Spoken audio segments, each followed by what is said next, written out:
Boa noite, na paz do Senhor Jesus. Graças a Deus, chegamos até aqui. O Senhor tem nos ajudado, nos abençoado. Que bom que nós estamos aqui. Estou muito grato a Deus pela sua vida. Hoje à tarde já tivemos um número muito expressivo aqui. Muita gente vindo à tarde participar da Santa Ceia, na tarde da bênção. Graças a Deus. Desculpa.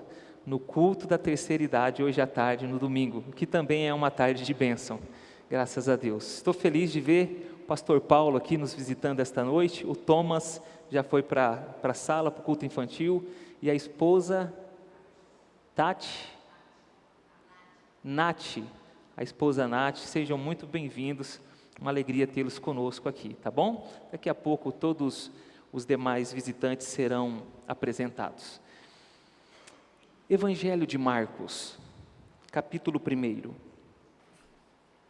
Vamos dar uma olhadinha nesse texto? Queremos cumprimentar também a todos os nossos internautas, todos aqueles que nos acompanham pela transmissão online, pelo Facebook e também pelo YouTube da nossa igreja. Eu tive em contato ontem com o irmão Adilson, ele está no Japão, e ele disse que tem acompanhado os nossos cultos aqui, que são transmitidos, mas ele falou que já está morrendo de saudade da igreja, e que presencial é melhor, presencial é melhor. Evangelho de Marcos, capítulo 1. Estamos quase terminando o capítulo 1 do Evangelho de Marcos. Estamos fazendo, com a ajuda do Senhor, uma exposição deste Evangelho. Versos 29 a 34.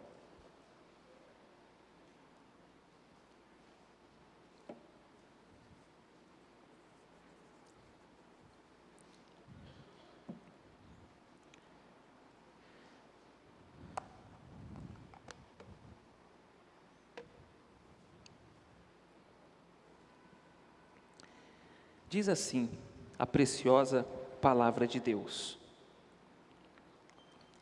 E saindo eles da sinagoga, foram com Tiago e João diretamente para a casa de Simão e André. A sogra de Simão achava-se acamada, com febre, e logo lhe falaram a respeito dela. Então, aproximando-se, tomou-a pela mão, e a febre a deixou, passando ela a servi-los. À tarde, ao cair do sol, trouxeram a Jesus todos os enfermos e endemoniados. Toda a cidade estava reunida à porta. Ele curou muitos doentes de toda sorte de enfermidades. Também expeliu muitos demônios, não lhes permitindo que falassem, porque sabiam quem ele era. Vamos orar a Deus neste momento. Só pela Tua misericórdia, Senhor, chegamos aqui. Só pela Tua graça podemos abrir a Tua palavra e tentar explicar e aplicar às nossas vidas. Sabemos, Senhor, que esse ofício é muito difícil, então pedimos sempre a bênção do Teu Espírito Santo, a graça de Jesus Cristo sobre as nossas vidas, e as misericórdias de Deus sobre os nossos corações, não só sobre a minha vida que falo, mas de todos aqueles que também vão ouvir a sua palavra presencialmente ou online. Senhor, que nesta noite as palavras dos meus lábios e o meditar do meu coração sejam agradáveis à sua presença, Deus meu, rocha minha e redentor meu. Em Cristo Jesus nós oramos. E o povo de Deus que vai morar no céu, diga: Jesus e as nossas necessidades. Esse é o título da pregação desta noite. Jesus e as nossas necessidades. Você sabe qual é a diferença entre desejo e necessidade? Você sabe? Qual é a diferença entre desejo e necessidade?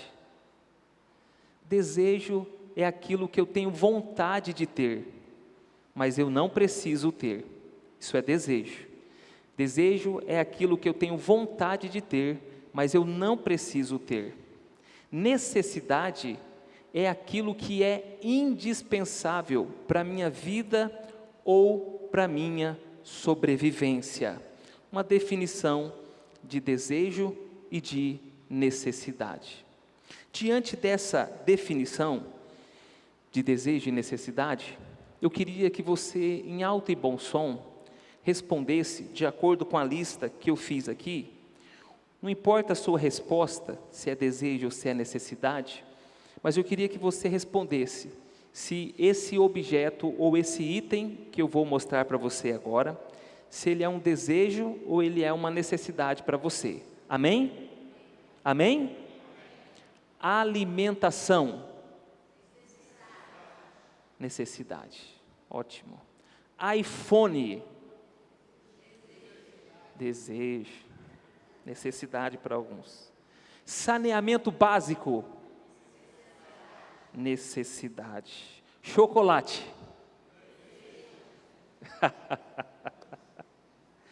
Vida eterna. Água. Sapato. McDonald's. Internet. Oração. Necessidade. O texto que a gente acabou de ler mostra para a gente muitas pessoas com muitas necessidades. Você percebeu que em frente à casa do apóstolo Pedro, naquela ocasião ainda chamado de Simão, existia uma multidão de pessoas endemoniadas e pessoas também enfermas. Mas o texto não apenas mostra pessoas com necessidades, o texto também nos mostra um Jesus Cristo, um Jesus que é o Cristo de Deus e que é suficientemente poderoso para nos socorrer em nossas necessidades. É isso que o texto nos mostra. E eu quero trabalhar esta mensagem central com vocês nesta noite, mostrando que Jesus, a quem o evangelista Marcos testemunha para nós, é o Cristo de Deus, porque Ele é o Messias, e Ele é suficientemente poderoso, porque quando a sogra de Pedro está enferma, Jesus nem ora por ela, Jesus só segura nas mãos dela, ou na mão dela, e ela já fica imediatamente curada. Então Ele é suficientemente poderoso. Para quê que Ele é suficientemente poderoso? Para nos socorrer nas nossas necessidades. Acompanhe comigo nesse texto algumas necessidades humanas e também algumas manifestações de socorro de Jesus. Primeira necessidade, casa-lar. Todas as pessoas, todos nós necessitamos de casas-lares ou de casa-lar. Veja só o versículo de número 21. E saindo eles da sinagoga, foram com Tiago e João diretamente para a casa de Simão e André. O evangelista Marcos está mostrando para nós a trajetória do Senhor Jesus, durante a manhã inteira, no culto na sinagoga, e agora eles estão voltando para a casa de Simão e André, acompanhados por Tiago e João. Jesus atua tanto na sinagoga, um lugar de adoração, como também atua nas nossas casas, segundo a sua santa e boa e perfeita e soberana, a soberana vontade. Na verdade, meus irmãos, todo cristão tem duas casas, porque ele tem duas famílias. Vocês sentam ali, hoje vocês estão aí, né? Pastor, você sabe, né? Fica de olho, né? Os cristãos eles têm duas casas, porque eles têm duas famílias. Ele tem a família da fé, e por isso ele congrega num templo, no lugar de reunião, mas ele tem também a família nuclear, ou chamada também de família monoparental, aquela composta pelos avós, pelos tios e pelos primos de primeiro grau. Como filhos de Deus, nós nos reunimos na casa de Deus, para termos comunhão, para cuidarmos uns dos outros, para recebermos a palavra de Deus e para se envolver na grande missão de Deus, que é alcançar os perdidos, conforme diz o evangelista Lucas, no capítulo 19, versículo 10 do seu evangelho. Já a família nuclear é aquela família, aquele ambiente onde nós recebemos educação, onde nós recebemos aconchego, onde nós recebemos segurança, onde recebemos afetos, onde somos interpretados e compreendidos. Essa casa-lar representa para nós um descanso, um lugar de restauração. Quantas vezes ouvimos a expressão: não vejo a hora de chegar em casa, colocar os meus pés para cima e descansar. Quantas vezes escutamos a expressão: não vejo a hora de chegar em casa, tomar um banho quente e descansar. Quantas vezes ouvimos a expressão: não vejo a hora de chegar em casa, fazer aquela bela refeição, cair na cama e descansar bem gostoso. Tudo isso acontece na nossa casa-lar. Jesus e os discípulos, após o culto matutino, eles têm uma casa-lar para onde seguir, porque todos nós precisamos de uma casa-lar. Os políticos sabem disso, por isso eles prometem: minha casa, minha vida. Por isso eles prometem: minha casa verde e amarela. O fato é que neste mundo, a nossa casa-lar sempre está sendo ameaçada. Depois que o pecado entrou no mundo, o vento sempre está soprando sobre a nossa casa-lar. O fato é, meus irmãos, que desde o início, os nossos pais, Adão e Eva, eles perderam a sua casa-lar lá no jardim do Éden por causa do pecado. O vento sopra. Você lembra da historinha da literatura popularizada por Joseph? Ele conta a história dos 3 porquinhos. A história, resumidamente, é mais ou menos assim, só para você lembrar. Os pais perceberam que os filhos cresceram e eles estão muito acomodados em casa. Eles não querem viver uma vida independente. Então o pai e a mãe se reúnem e chegam a uma conclusão: nós vamos dar uma quantidade de recursos financeiros para os nossos filhos e vamos liberá-los da nossa casa para que eles tenham uma experiência e vivam independentemente. Então o primeiro filho prega o dinheiro e ele era preguiçoso, e ele então constrói uma casa de palha. O segundo, também preguiçoso, ele constrói uma casa de madeira. O terceiro, uma casa de tijolos de alvenaria. E aí vem o lobo mau, e o lobo mau vem assustando, e o lobo mau sopra forte, e a casa de palha, ela se desfaz. Aquele porquinho vai para a casa do irmão que construiu a casa de madeira, e lá o lobo também sopra, e a casa se desfaz. E aí eles vão para a casa do outro irmão, que é mais dedicado, que é mais perseverante, que não tem tanta pressa e que quer fazer a coisa bem feita. E lá eles são protegidos, porque o lobo sopra e sopra e sopra, mas a casa se mantém firme. Mas o lobo quer achar uma brecha, e ele quer descer lá pela chaminé. E os 3 porquinhos unidos ali dizem: vamos colocar aqui uma grande bacia com água quente. Quando o lobo então desce, ele se queima e sai correndo e nunca mais volta. O fato é que o lobo continua assoprando nas nossas casas, na nossa casa-lar.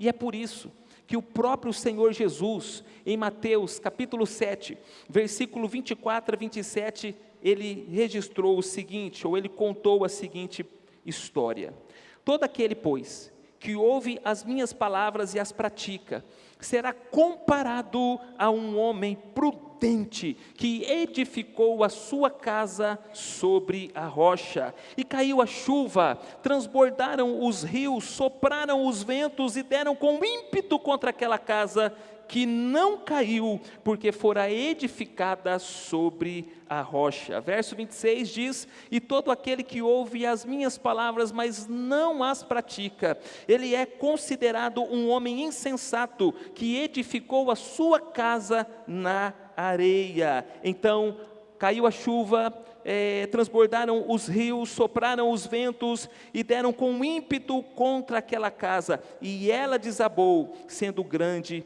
a sua ruína. Amada igreja do Senhor Jesus, a chuva cai forte sobre as nossas casas, os rios transbordam, os ventos sopram impetuosamente, mas aquela casa que está edificada sobre a rocha, esta casa vai permanecer firme. Portanto, nós que recebemos uma casa-lar e que precisamos de uma casa-lar abençoada, nós precisamos edificar a nossa casa sobre a rocha, e de acordo com Jesus, Jesus é a rocha, isto é, as palavras do Senhor Jesus praticadas por nós, é a rocha que permite que nós enfrentemos os rios que transbordam, as chuvas fortes, os ventos impetuosos, aleluia. Nós precisamos fazer como Pedro e André, levar Jesus para a nossa casa-lar. E quando tudo aqui acabar, meus irmãos, e quando o Senhor nos chamar para a eternidade, o nosso coração também estará descansado. Sabe por quê? Porque Jesus nos fez uma promessa de uma casa-lar eterna. João capítulo 14, versos 1 ao 3, diz assim: não se turbe o vosso coração, credes em Deus, credes também em mim. Na casa de meu Pai há muitas moradas, se assim não fora, eu vô-lo teria dito, pois vou preparar-vos lugar, e quando eu for e vos preparar lugar, voltarei e vos receberei para mim mesmo, para que onde eu estou, vós estejais também, aleluia. Como vai a sua casa-lar? Ela vai bem? Mais ou menos, ela já está desabada. Como os discípulos fizeram, nós precisamos fazer, levar Jesus para a nossa casa-lar. Nós necessitamos de uma casa-lar aqui e sobretudo lá na eternidade. E você que está aqui, que não é cristão ainda, você que está aqui, que está afastado do Senhor Jesus, quando acabar tudo, você já tem uma casa-lar? Você tem certeza de uma casa-lar para a sua vida? Meus irmãos, este evangelho é maravilhoso, foi entregue para os romanos, na época do Senhor Jesus, e depois uns 20 anos mais tarde também, quando este evangelho é entregue para os romanos, o Império Romano, já havia conquistado o mundo inteiro daquela época. Mas havia uma coisa, que os romanos ainda não tinham conquistado. Eles não tinham conquistado a casa-lar eterna. E nós não podemos nos preocupar somente com a nossa casa-lar aqui nesta terra. Nós precisamos também nos preocupar com a casa-lar eterna. É por isso que esse mesmo evangelista, no capítulo 8, versículo de número 36, ele diz assim para nós: pois que aproveita ao homem ganhar o mundo inteiro e perder a sua alma. O que adianta o homem ganhar o mundo inteiro e perder a sua alma. Amada igreja do Senhor Jesus, sabemos disso, mas não custa relembrar. Só Jesus tem as chaves da nossa casa lar eterna. Só Jesus, mais ninguém. E o evangelista Marcos, ele nos ajuda a entender como é que nós fazemos para receber as chaves da nossa casa lar eterna. No capítulo 1, versículo 14, ele já nos informou: precisamos nos arrepender dos nossos pecados e crer no Evangelho.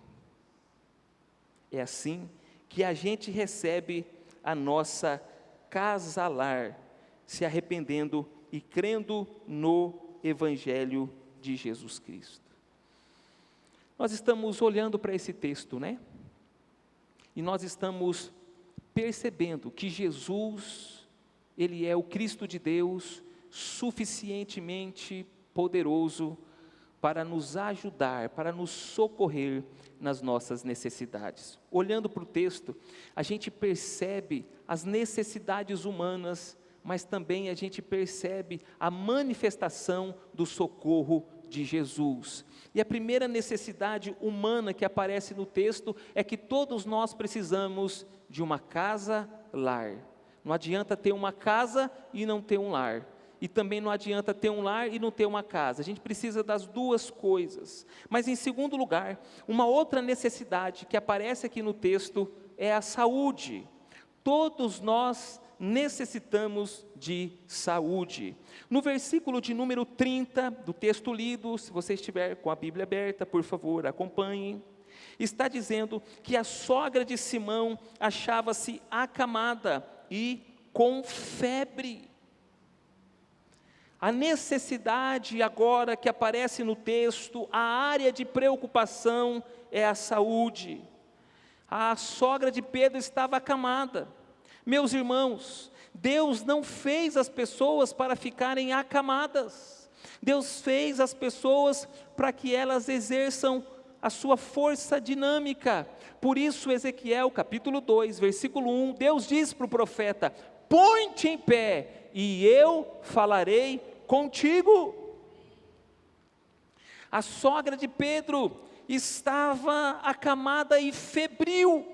O médico Lucas, no seu evangelho, no capítulo de número 4, versículo de número 38 e 39, dá um diagnóstico mais preciso, e ele diz para nós que a febre era muito alta, passava dos 39 graus, a pele daquela mulher estava avermelhada, o lugar onde ela estava deitada estava molhado, no seu rosto, por causa da alta temperatura, o seu corpo de forma geral, corria gotas de suor, um mal-estar tremendo.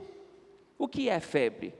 A febre é o organismo trabalhando, o sistema imunológico trabalhando para combater uma doença, combater uma infecção, combater uma inflamação, é o corpo reagindo contra aquele mal que está atacando aquele corpo.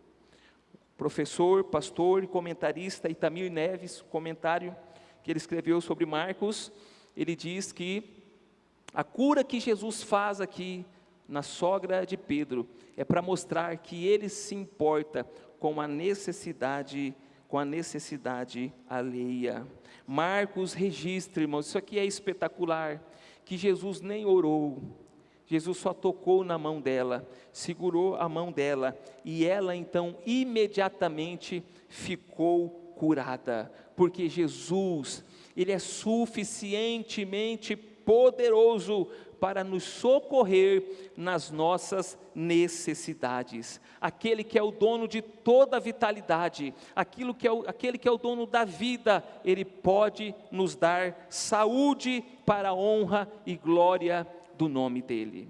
Se você se lembra do contexto da pregação da semana passada, versículos 21 ao 28, Jesus está na sinagoga, E na sinagoga as pessoas têm a necessidade de ouvir a palavra de Deus, então eles estão ouvindo a palavra de Deus, mas há uma outra necessidade, um homem é possuído por um espírito imundo, e Jesus liberta aquele homem daquele espírito maligno. Agora Jesus está numa casa, e é uma mulher que está enferma, Jesus também cura aquela mulher. Marcos está nos informando que Jesus não faz acepção de pessoas, Jesus cura homens, Jesus cura mulheres, Jesus cura adultos, Jesus também cura crianças. Todos nós necessitamos de saúde, e Marcos está dizendo, o reino de Deus está próximo, creia nisso e receba isso para a sua vida, aleluia. Saúde é esse equilíbrio dinâmico que nós precisamos entre o nosso organismo e o meio ambiente aonde nós vivemos. É esse bem-estar, é essa disposição para a gente cumprir o ciclo vital da nossa vida. Amada igreja do Senhor, de novo, depois que o pecado entrou no mundo, todas as sociedades, em todos os lugares do mundo, as pessoas estão doentes, seja da alma, seja do físico, seja da mente, seja no seu espírito, as pessoas estão doentes, elas precisam de saúde. Basta nós darmos uma visita nos hospitais, na Rede SUS, e a gente vai perceber que a fila de espera para algumas especialidades ultrapassam 2 anos. Há muitas necessidades. Mas isso não é só agora. Na época de Jesus também era assim.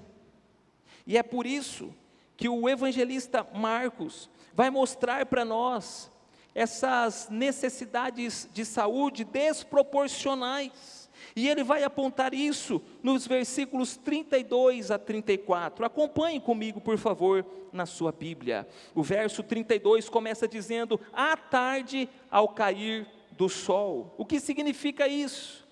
Significa que tanto Jesus como as pessoas que estavam ali estavam respeitando o dia sagrado. Eles estavam respeitando o sábado, o dia de descanso estabelecido pelo Senhor no Antigo Testamento. No Antigo Testamento, as pessoas trabalhavam para no último dia descansar. Os crentes do Antigo Testamento viviam assim. Mas isso era antes da ressurreição. Depois da ressurreição tudo mudou. Agora Cristo é o nosso descanso, e porque Cristo é o nosso descanso, o primeiro dia da semana nós não trabalhamos, nós descansamos, e descansamos também para adorar a Deus. Antes da ressurreição eles trabalhavam para descansar, depois da ressurreição nós descansamos e adoramos para depois trabalhar, aleluia, louvado seja o nome do Senhor. Por isso nós não guardamos o sábado, porque Cristo é a nossa primícia, o nosso descanso, o nosso sábado, nele nós descansamos. Queridos irmãos e irmãs em Cristo Jesus, eu entendo ser bíblico, que todos nós precisamos separar um dia da semana para descansar e dar exclusividade à adoração do nome do Senhor.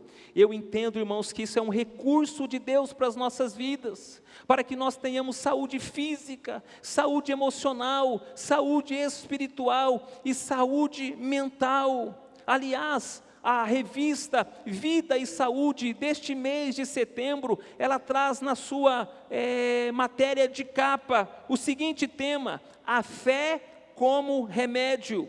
Pesquisas mostram que a confiança em Deus e a prática da oração tem um impacto positivo sobre a saúde.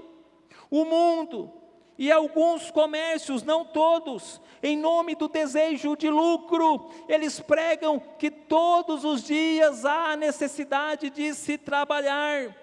Todos os dias da semana devemos abrir o comércio, mas a palavra de Deus, ela insiste, dizendo que nós devemos separar um dia da semana para descansar e também para dedicar exclusivamente à adoração ao Senhor nosso Deus, ao Senhor Jesus, ao Santo Espírito de Deus. É na Bíblia, é na palavra de Deus que nós encontramos essa sabedoria santa, de que as nossas férias não acontecem só uma vez por ano, mas todas as semanas, uma vez por semana. Aleluia!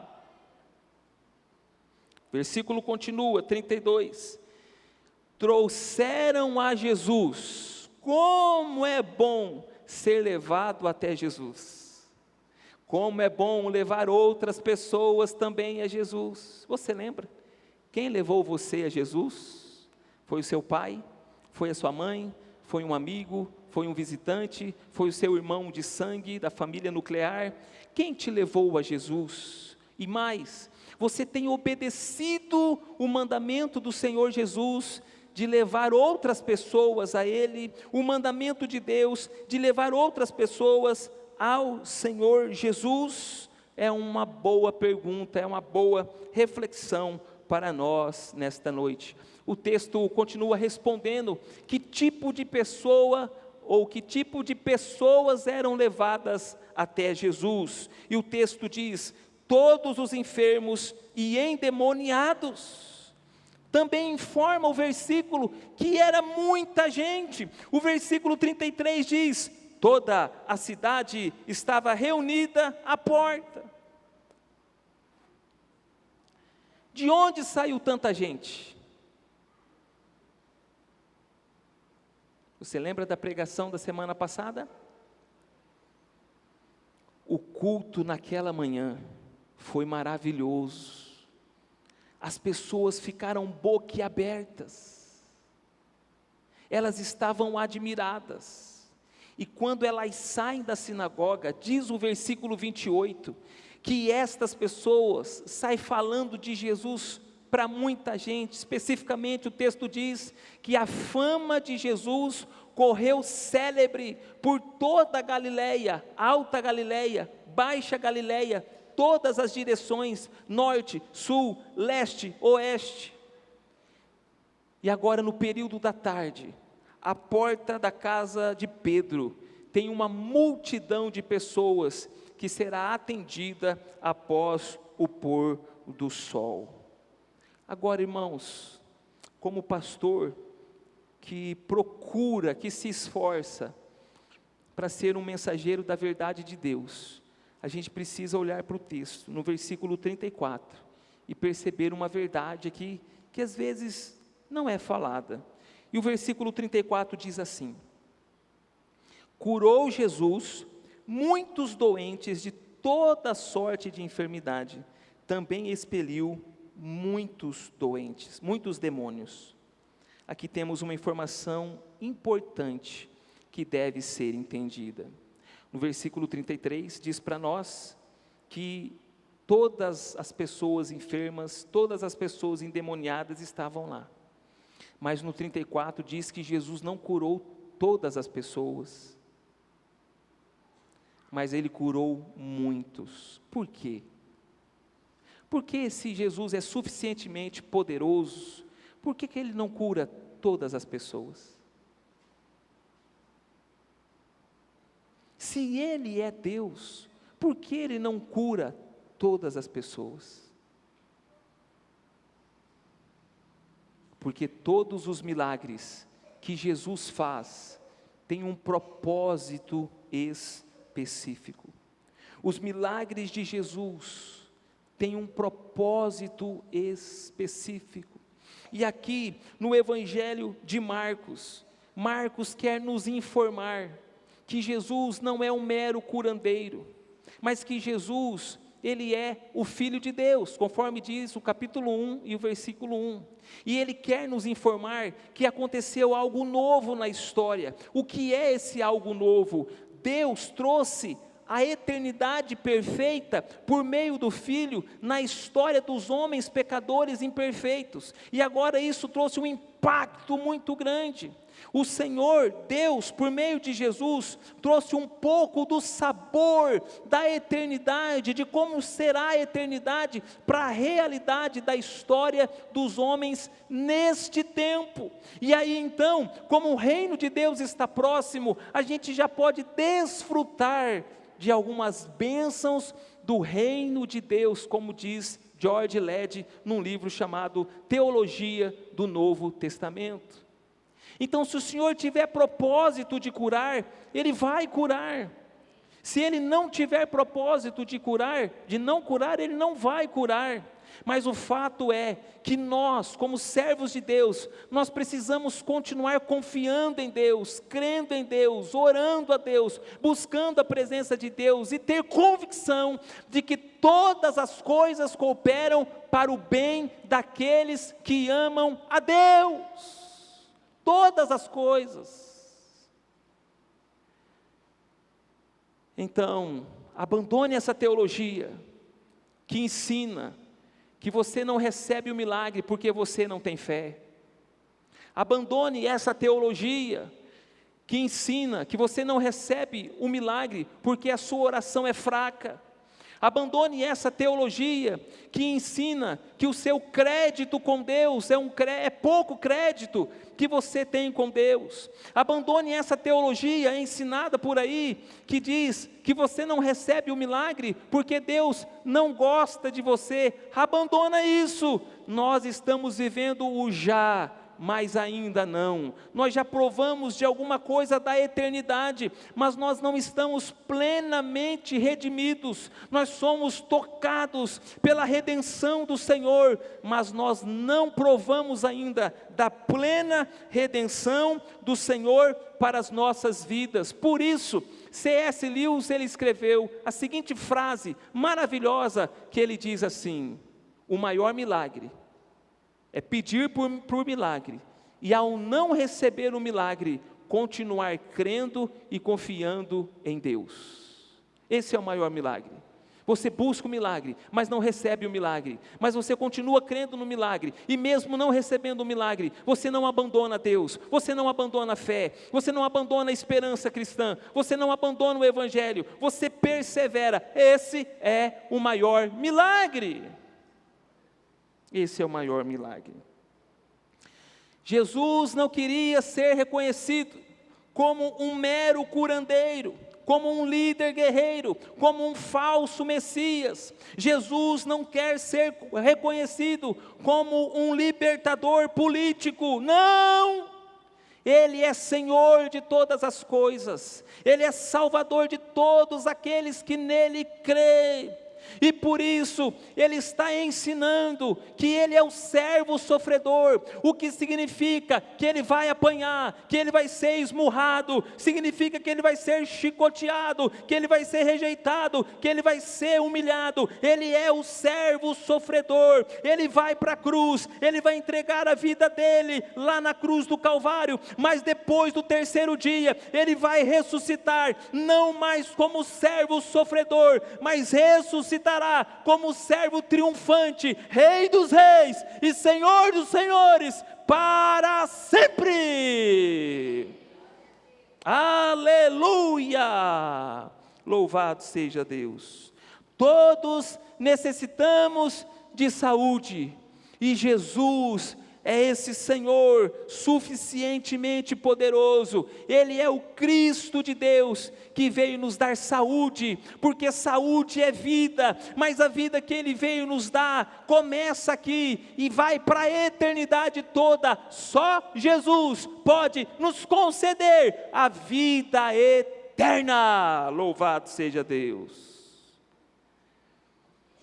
Olhamos para algumas necessidades humanas, mas também olhamos para algumas manifestações do socorro de Jesus. A primeira necessidade humana é a casa-lar. A segunda necessidade humana é a saúde. E a terceira necessidade, que parece nesse texto aqui, é que todos nós necessitamos servir a Jesus e servir ao nosso próximo. Versículo de número 31 vai nos ajudar a entender isso. Mas perceba, Deus fez o homem dinâmico, Deus fez o homem ágil, Deus fez o homem para o movimento. Deus não quer que ninguém esteja ou seja sedentário. Deus criou a humanidade com inteligência para o serviço. Para o serviço. Infelizmente, de novo, depois que o pecado entrou no mundo, a humanidade tornou-se egocêntrica, com raríssimas exceções. Ao invés de nós querermos servir, nós queremos ser servidos. É uma realidade, é uma realidade. Por isso, muitas sociedades são desfeitas, muitos casamentos e também famílias são destruídas, igrejas não avançam, não prosperam, porque as pessoas não querem servir. Não queremos ajudar a lavar a louça, não queremos ajudar a arrumar a cama, não queremos ajudar a varrer o quintal, não queremos ajudar a lavar o carro, limpar o carro, mas a gente quer desfrutar de tudo isso.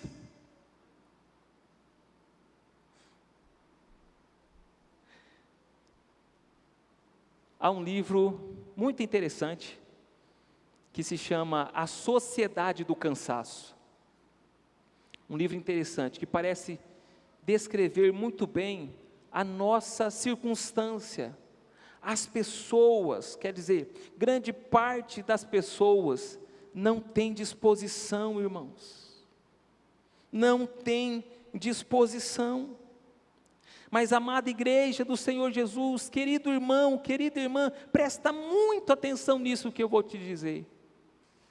Esse texto está ensinando para nós, que depois que uma pessoa é restaurada por Jesus, essa pessoa passa a servir a Jesus e aos seus irmãos.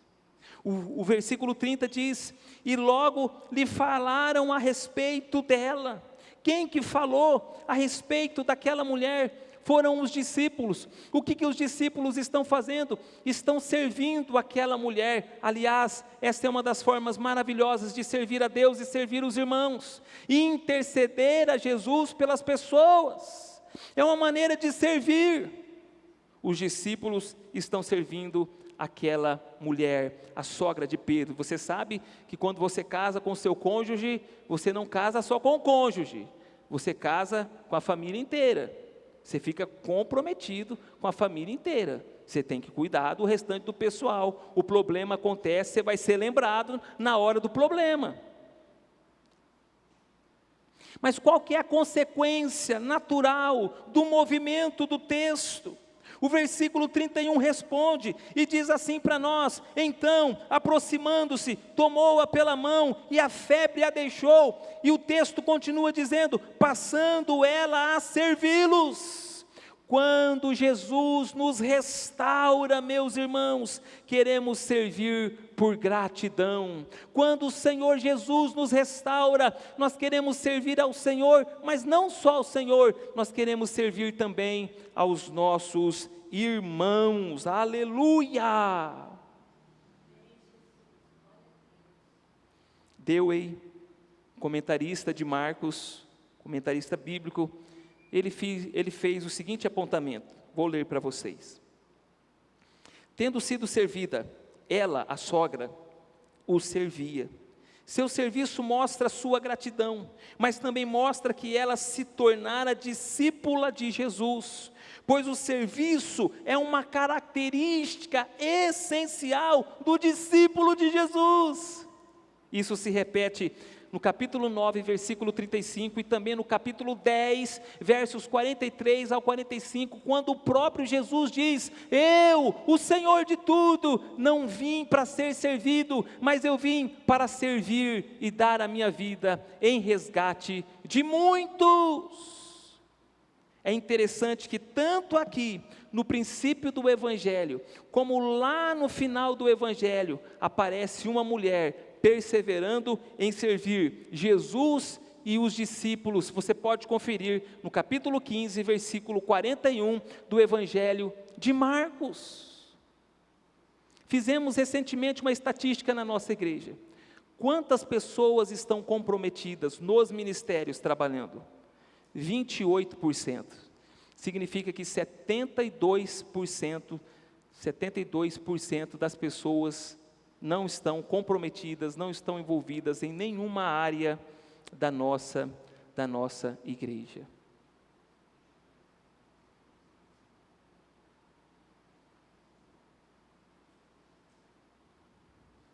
É mole ou não?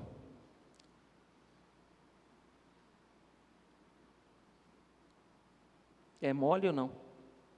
Deixa eu te falar uma coisa. Na minha carreira ministerial, 20 anos de ministério, completei esse ano. O que eu percebo? Percebo assim: ele está na adolescência, está começando a entender as coisas, na transição para a juventude, e aí ele diz assim: eu não vou me envolver com a casa de Deus, porque eu vou fazer a minha faculdade. Quando eu terminar a minha faculdade, eu vou servir ao Senhor. E aí ele entra para a faculdade, Deus abençoa a vida dele. E aí ele começa a namorar.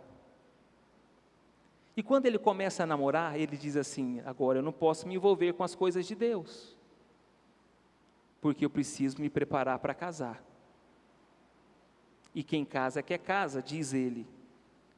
E aí ele começa a terminar os estudos e trabalhar para mobiliar a casa, construir a casa. Quando ele casa, vem os filhos. Aí ele diz assim: eu não posso me envolver agora, eu preciso cuidar dos meus filhos. E o tempo passa. E aí ele está bem estabelecido, graças a Deus por isso. E ele diz assim para mim: pastor, estou quase me aposentando. Quando eu me aposentar, eu vou, pastor, me dedicar tempo na obra do Senhor. Quando ele está quase aposentando, os filhos têm os netos. E aí os filhos deixam os netos com eles. E ele nunca tem tempo para se envolver, para se entregar, para se comprometer, para servir na obra do Senhor. Irmãos, esse filme é velho. Esse filme é antigo. Já assisti ele muitas vezes. Então presta atenção, respeitosamente. Se você não decidir fazer algo na casa de Deus e algo para o Senhor hoje, possivelmente daqui a um mês você não fará. Servir é se comprometer. Servir é se envolver. Servir é se entregar. Servir é dizer para Jesus: eis-me aqui, envia-me a mim. A obra de Deus precisa de pessoas para servir. Gabi, com todo respeito, peço sua licença. Hoje nós não tínhamos professores para dar aula para as criancinhas, de 2 a 4 anos. A mesma professora que deu aula de manhã, renunciou ao culto da noite para atender as nossas criancinhas.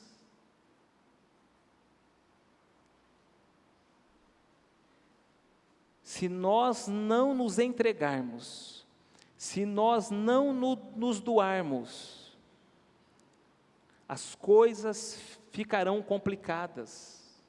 O avanço do reino de Deus ficará complicado. Agora, o que a gente precisa, irmãos, entender? O Keith Phillips, ele escreveu um livro, A Formação de um Discípulo. A gente estudou esse livro aqui no ano de 2014. E ele conta uma história. E ele diz assim: você precisa entender o que aconteceu na sua vida. Você precisa entender que um dia você estava morto nos seus delitos e pecados. Você estava morto. Efésios 2:1 fala isso. E Jesus apareceu e disse assim: Osmar, Fernando, Joaquim, Geloilson, Carlos, Edson, Antônio, você está morto, mas eu vou soprar a vida de Deus sobre você, eu vou te salvar da morte, eu vou te salvar da condenação eterna. Mas eu quero dizer para você, que a partir desse dia, você não será mais o Senhor da sua vida. Quem vai comandar a sua vida vai ser eu vou ser o seu Salvador e o seu Senhor. Você não vai mais guiar o volante, o carro, o veículo da sua vida, você vai para o lado do passageiro, eu vou guiar a sua vida. A sua vontade não é boa, a sua vontade é pecaminosa, a sua vontade é egoísta, a sua vontade nunca acaba bem, a sua vontade leva você para lugares que você nunca desejou estar. Mas se você deixar eu dirigir a sua vida, se eu guiar a sua vida, a minha vontade é boa, perfeita e agradável. É isso que é ser crente. É você entender que um dia você estava na unha do Satanás, do capeta, que você estava perto do caldeirão lá, não o caldeirão do Hulk, o caldeirão do inferno mesmo. O fogo já estava quase chamegando você, e Jesus te alcançou, e Jesus não mandou você para o céu ainda, porque Ele tem um propósito com você nessa vida. Mas para você ser bênção, você precisa decidir: eu vou servir a Jesus, e vou servir aos meus irmãos. Servir a Jesus e servir os irmãos é uma necessidade de todo ser humano. Servir a Jesus e servir aos irmãos. Amém, gente? Vamos lá que a hora foi embora. Cadê o seu irmão daqui? Não teve hoje? Deixa eu colocar o óculos. Vai de novo. Tá bom. O que a gente aprendeu aqui nessa noite, irmãos? Jesus é o Cristo de Deus, suficientemente poderoso. Amém? Para que Ele é poderoso? Para nos socorrer em nossas necessidades. O texto revela para nós 3 necessidades. Nós precisamos de uma casa-lar. Talvez a sua casa está um inferno, não é um lar. O Senhor te ajuda a transformar aquele inferno num céu, porque onde Jesus está, aquele lugar se torna um pedacinho do céu. Amém ou não amém? Amém. Segunda necessidade é a saúde, irmãos. Nem todos seremos curados, nem todos receberemos milagres, mas muitos de nós já recebemos milagres, e esta igreja é uma presbiteriana renovada, ela é pentecostal, está no estatuto dela, e nós cremos na contemporaneidade dos dons, e nós cremos que o Senhor, por meio da sua providência, ainda cura, ainda liberta, ainda faz maravilhas. Quem já recebeu bênçãos, milagres da parte do Senhor, levanta a mão e dá glória a Deus. Mas nós também precisamos servir, porque essa é outra necessidade, é uma necessidade do ser humano. Nós precisamos servir. Amém? Vamos orar. Senhor, que a Tua palavra ganhe o nosso coração, que o Teu Espírito Santo nos incomode com estas verdades, e que possamos nos curvar diante do Senhor, e servir ao Senhor de toda a nossa alma e de todo o nosso coração. Em Cristo Jesus nós oramos. Amém.